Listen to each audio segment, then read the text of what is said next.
سوال نمبر 21 ہے، رمضان کی راتوں میں عورتوں کا گھر میں نماز پڑھنا افضل ہے یا مسجد میں؟ خاص طور سے جب مسجد میں وعظ و نصیحت کی مجلسیں ہوتی ہیں، مسجد میں نماز پڑھنے والی عورتوں کو آپ کیا نصیحت کریں گے؟ ٹھیک ہے، آ گیا کوشچن سمجھ میں؟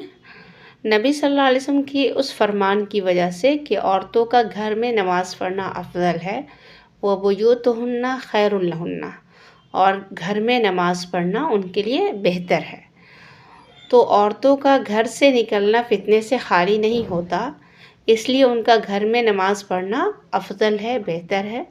پند و نصیحت کی باتیں کیسٹ وغیرہ سے سنی جا سکتی ہیں۔ وہ عورتیں جو مسجد میں نماز پڑھنے جاتی ہیں ان کو میری یہ نصیحت ہے کہ وہ خوشبو لگا کر اور بناؤ سنگار کر کے گھر سے نہ نکلیں۔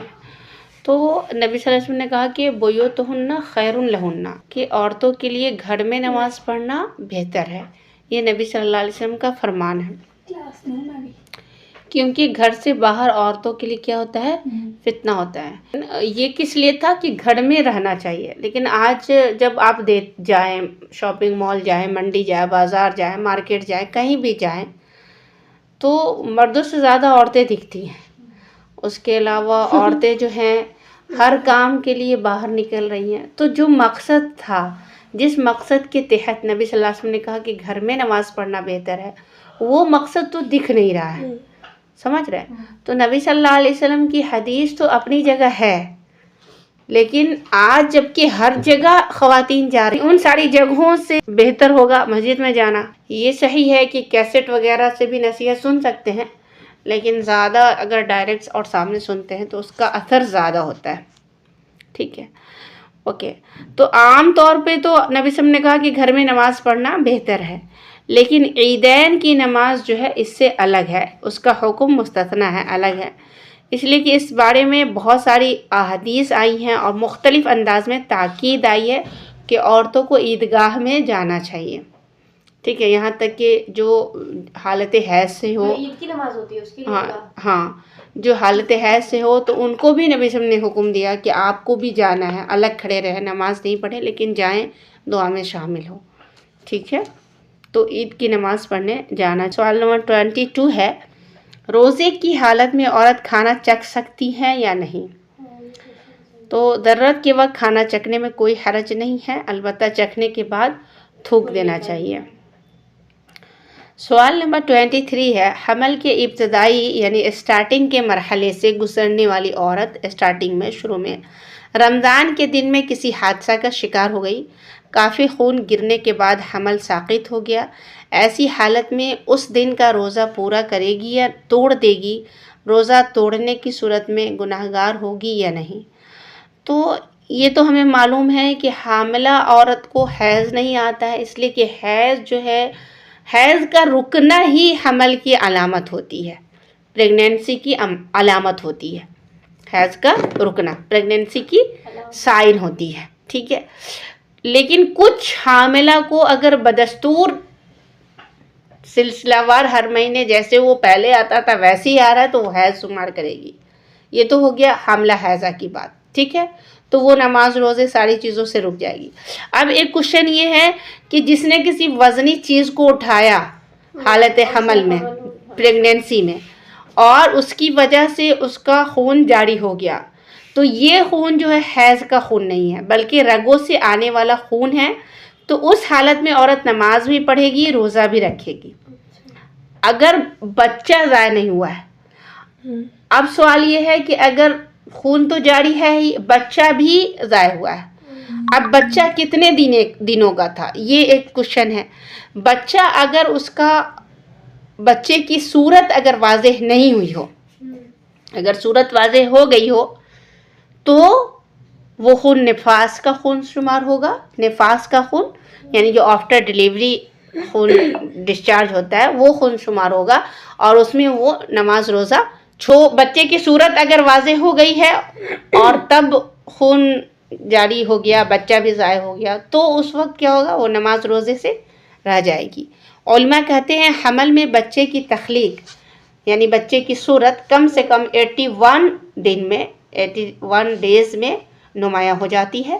عبداللہ بن عباس رضی اللہ عنہما فرماتے ہیں تمہاری پیدائش کی تیاری تمہاری ماں کے پیٹ میں 40 دن تک نطفہ کی شکل میں کی جاتی ہے، اتنے ہی دنوں تک بستہ خون کی صورت اختیار کیا رہتا ہے اور اتنے ہی دنوں وہ مضغہ کی شکل میں رہتا ہے۔ یہ حدیث ہم لوگ پہلے بھی پڑھ چکے ہیں۔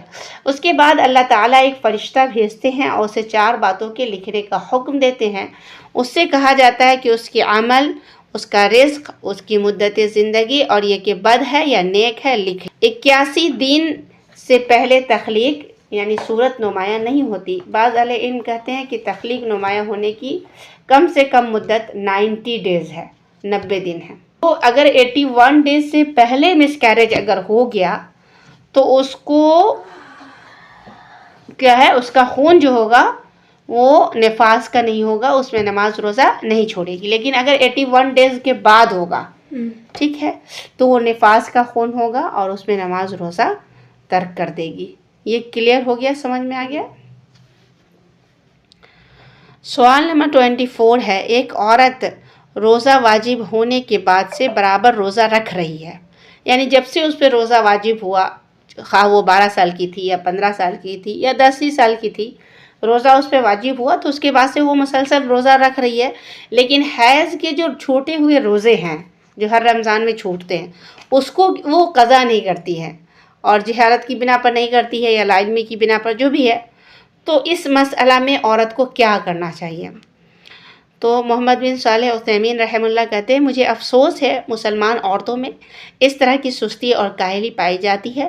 ایام حیض میں چھوڑے ہوئے روزوں کی قضا جہالت یا لاپرواہی سے نہ کرنا بہت افسوسناک بات ہے، پورا نہیں کرنا افسوس کی بات ہے۔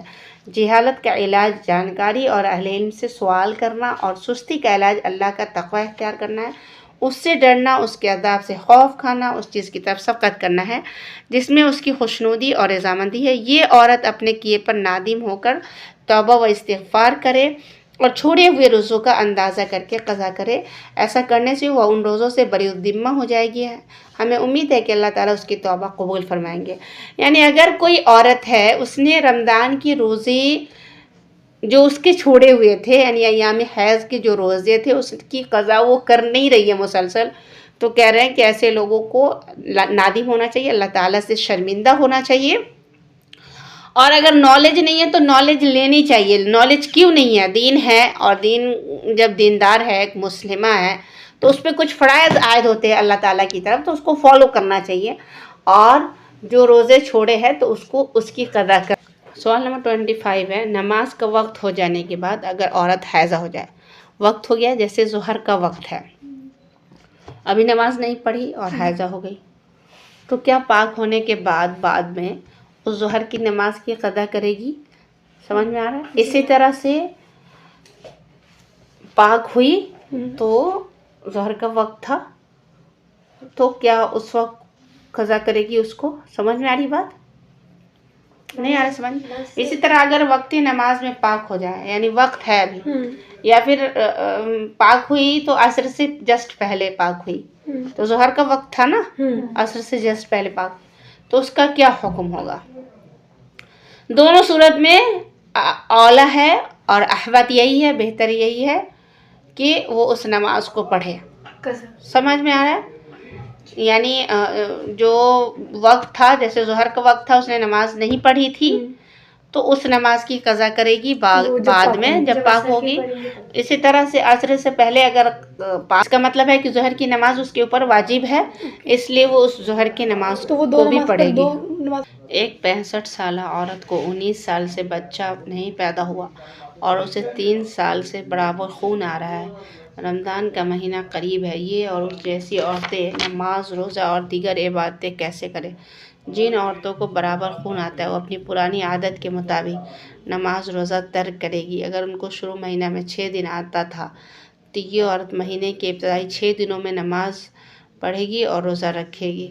اور ان جیسی عورتوں کی نماز پڑھنے کا طریقہ یہ ہے، مطلب یہاں پر حیض کی استحاضہ ہو گیا نا، کہ اگر مسلسل خون آ رہا ہے، بلڈ آ رہا ہے، جیسے 3 سال سے کہہ رہے کہ ایک عورت کو آ رہا ہے، تو وہی ہے کہ شروع میں جیسے جب یہ بیماری نہیں تھی تو اس سے پہلے جس طرح سے حیض کے خون آتے تھے یا حیض کے جو ایام تھے اس کے، اس کو وہ شمار کرے گی 5 دن 6 دن 7 دن جو بھی، ان دنوں نماز نہیں پڑھے گی، باقی جو مسلسل اس کو خون آ رہے ہیں تو اس میں وہ اپنے مطلب باڈی کو صاف کرے گی، اور کپڑا رکھ کے کچھ بھی پیڈ رکھ کے وہ نماز پڑھے گی، نماز اور یہ کرے گی۔